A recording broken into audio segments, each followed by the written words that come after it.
So I go over here and I unjoin the ramp, and then I uncheck the box that says the multiple box, and then this part is unjoined from this part, as you can see. Then let's see what else we have to do.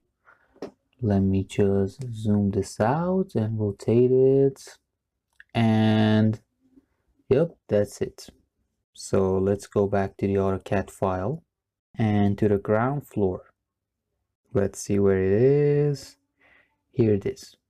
The ground floor doesn't have anything else besides stairs that we're going to draw them as well. So let's go back to the Revit file, and the plan is here. I haven't drawn the walls that we have here in between them. So let me just go over here, and then I'm going to select the wall that we have here.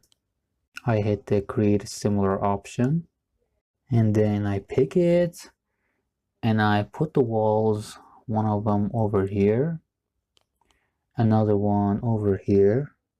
Then I browse down on the wall menu to the 10 centimeter inside wall, and I draw one right over here in the middle. After doing that, I just make a quick save here, and there we go. After this, I'm going to draw on the walls. So I go to the first floor plan, I hit the synchronize option, and after doing that, I go to the ground floor that we have here. And then I'm going to put up the walls that we have here. Let's just go back to the first floor plan, and then back to the ground floor. So we go to the wall section. So in this part right here, we have a type 2 wooden door. So just a quick reminder that you have to draw these based on a beam inquisition plan that you have. And then you have to define the families based on that, and the details, and so and so. And we've already discussed fully how you can get the beam inquisition plan and how you can draw the plan according to it. So I load the family in here, and in this destination I choose the type 2 wooden door, and I open it up, and then I go to the AutoCAD file, and here that we have the type 2 wooden door. It's 90 by 220. So I go back to the Revit file, and then I hit the edit type option, and here I scroll down to the height section, and it is 2.2, but I have to change the width to 0.9. And then after I've done that, let's see if everything's correct, and then I hit OK. And so I go back to the plan, and here I'm going to draw the doors. Right here it opens up this way, and as you can see here we have fire door, which is a code for thermal resistant door. So we go over here, and then we draw another door right here. After that, let me zoom out, and then we draw another one right here, and then finally we draw another one right here, and that's how it opens up. And as you can see in this part, we have SD type 1. So I hit the load family option. So I back out of the folder and I select the SD type 1 file. And as you can see in the file, the SD type 1 door is 2.2 by 1.6. So then we go to the edit type section. Let's check out the height. It's 2.2 and the width should be 1.6. And I hit the type mark and I rewrite it as type 1. And the name is SD. So let me just check if everything is correct. And let me see.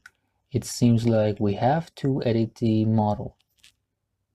So I write SD in the name section, and then I hit apply. All right, so I hit OK, And finally, I hit OK here as well.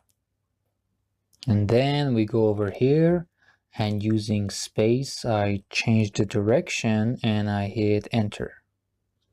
So I get a quick save up to here, and then I hit the synchronize option. So I go over here, and then I select this door that we have here.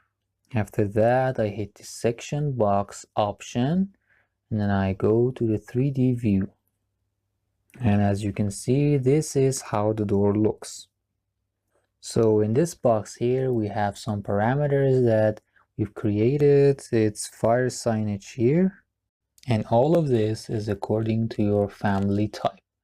You can create all different sorts of details and information as you want. So in here, I check the box that says door lockable. Let me just zoom in. And this is how it looks when you check and uncheck the box. So this box here has additional frame piece, and that's how it looks. And the next option that we have is 3D swing zone visible, which shows the zone that the door opens up with. And these are very useful when you have some clashes and errors. And then after that, we have the frame type. All of these details are stuff that you can add on yourself if you want to. So I go to the plan. We have this one here. So I go here and I click drag. And then I check only the doors. And I put it in the doors section. Let me just do a quick check. And it's all okay. So after I've done that, I go to the 3D view. And from here, I uncheck the section box. And after I've done that, I hit Ctrl S. And as you can see, we've drawn the doors right here. So let's just go back to the CAD file. And then we go up to the ground floor plan. And right here in these areas, we have windows. Right here. And the text says PVC windows, and the type is the 4th. So let's see what it is, and we go to the legend section. Let me just scroll down, and here it is. And here we have the 4th type. So here the finished architectural base is 20 centimeters, and the height is fixed and is 2 meters. And those are the dimensions as you can see there. So we go back to the Revit file, and after we've done that, I go to the ground floor plan, and then I zoom in on the plan, and here we have the type 4. And as you can see, the width is fixed here. Let's see how much it is. It says 1.84, and in this way it's 1.8 as well. Yes, it is. So I select the window and I hit the load family option, and then I go to the destination that we have the windows in, and it's this one right here. And then I hit open. So let's see how long it takes to load up. It says it seems to be ready. So I uncheck the tag on placement from here. So see how much time it takes. So from here, I go to the edit type section. So let's see how much the height should be. And according to the AutoCAD file that we have, it should be 2 meters. So I edit it to 2 meters. And then let's see how much the width should be. It's 1.8 meters. And after I've done that, let me just do a quick check to see if everything's all right. And then I hit OK. So I go to the edit type section again. So I close these tags here. Let's see where we should go and where it is. We need the model part, which is enabled here, and I have to activate it myself. But first we go to the type mark, and it's type 4. So I edit it here and then I hit OK. So let's see what we should do for now. I'll probably just put the door here temporarily, and then afterwards I'm going to go to the edit family section. Just a moment for it to load up. Just a second. And after it loads up, I go to this part here. I scroll down, and in the model section that we have here, I deactivate this part here, and then I activate PW for now. And then I hit OK, and then I close it up. So I hit the load into project and close, and then yes, and then yes again, and then I make a quick save. So I select it and I hit edit type, and I scroll down to the model, and here it is. So I write p.w, and after I've done that, I hit OK to close it up.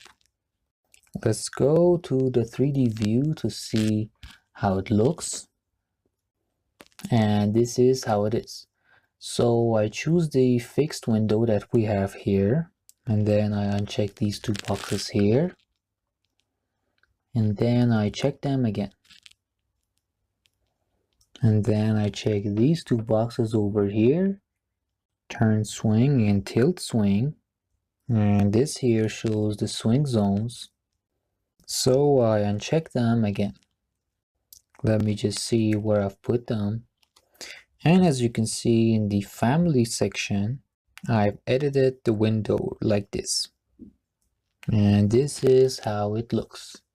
So I select the section box and I bring it down here. And as you know, in the CAD file, it says we have 20 centimeters here based on our architectural base point. And if we go to the side view here, we can take a better look at it. Let me just see. And here it is. And as you can see, it's a fixed window. So I go to the architectural ground floor, and I set the sill height as 0.2, and I put it in the window type. Let's see if we have it here. It seems not. So I make a new work set, and I name it Windows, and I pull this down, and I go to the Windows part. Then I hit OK, and I put this in the Windows section as well, and then this one too.